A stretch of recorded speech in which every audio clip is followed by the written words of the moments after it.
बोलो जयकारा बोल मेरे श्री गुरु महाराज जी की जय। The 3rd of October 2025।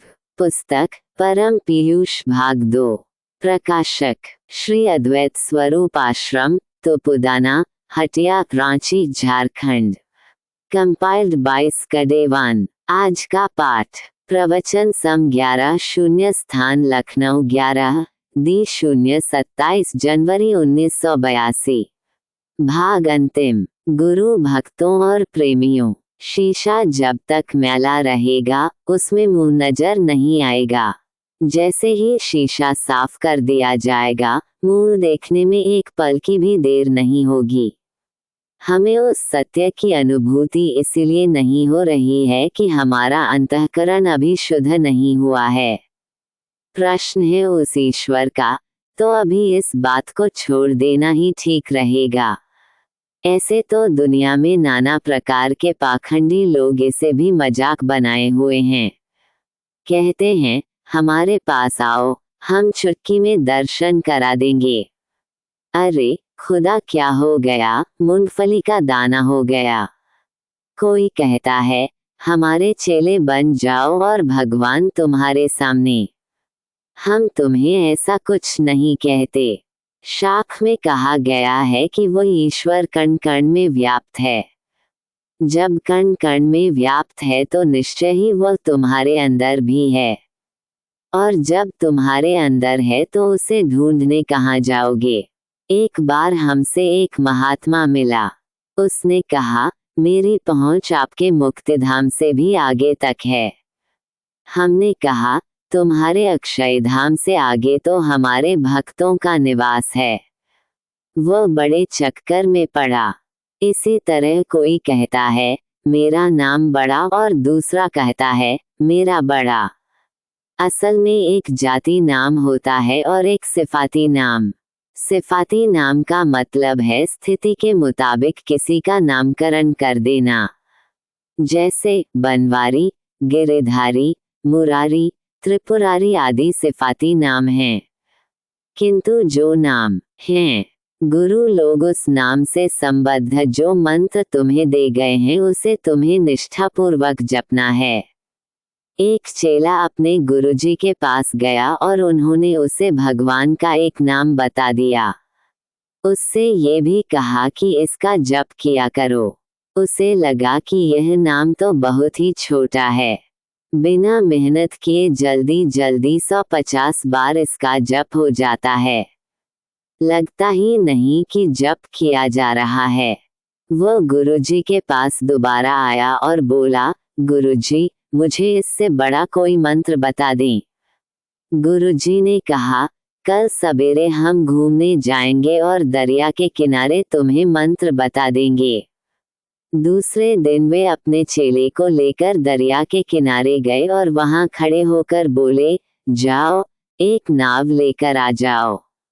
चेला नाव ले आया। बोले, ये नाव तो बहुत बड़ी है, कोई दूसरी ले आओ। चेला दूसरी नाव ले आया। कहा, ये तो बहुत छोटी है। चेला तीसरी नाव लाया। कहा, ये तो चौड़ी है। वह चौथी लाया। कहा, ये तो बहुत ऊंची है। वह पांचवी लाया। कहा, इसका रंग ठीक नहीं।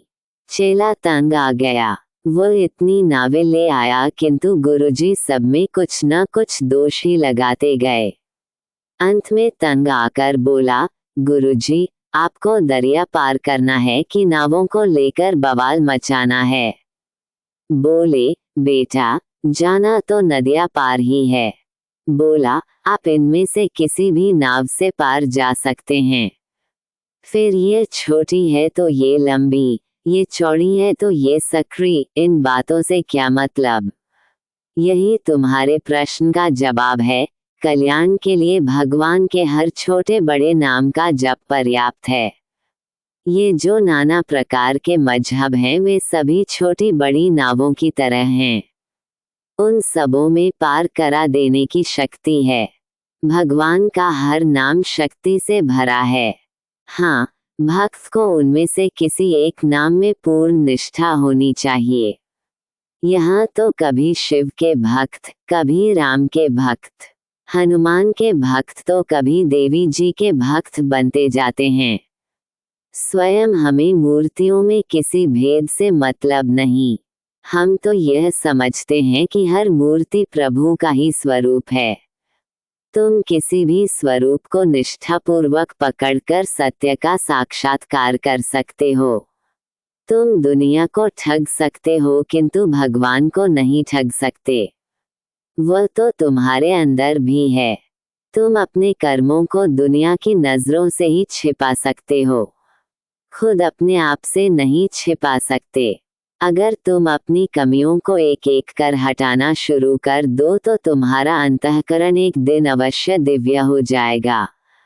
अभी अफसोस तो इस बात का है कि तुम अपनी कमियों को कमियां मानते ही नहीं। जब तक ऐसी कमियां रहेंगी तब तक कुछ नहीं बनेगा, भले ही तुम दुनिया के कुल ग्रंथ पढ़ जाओ। तुम रावण से बड़े विद्वान नहीं हो सकते। अविवेक के कारण उस महापंडित रावण का भी सर्वनाश हो गया। तुम अपने जीवन के जिस उद्देश्य को लेकर आए हो, तुम्हें उसकी पूर्ति करनी है।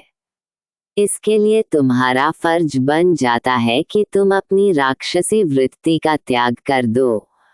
जब उसका त्याग करोगे तो बुद्धि में सात्विकता आएगी। फिर सात्विक अंतःकरण में ज्ञान का उदय होगा। ज्ञान का मतलब होता है जानना। पुस्तकें पढ़ने का नाम ज्ञान नहीं है। 150 श्लोक याद करके कोई ज्ञानी नहीं हो सकता। फिर जानना किसको? उस सत्य को, उस ईश्वर को, उस परमात्मा को, उस आत्मा को। अंतःकरण तभी शुद्ध होता है जब तुम्हारा खान पान और व्यवहार शुद्ध हो जाता है। जय गुरु। आशीर्वाद। बोलो जयकारा बोल मेरे श्री गुरु महाराज जी की जय। परम पीयूष भाग 2। अगले पाठ में प्रवचन सम 012, स्थान परमपुरी आश्रम, दी 013 फरवरी 1983। Compiled by स्कडेवान।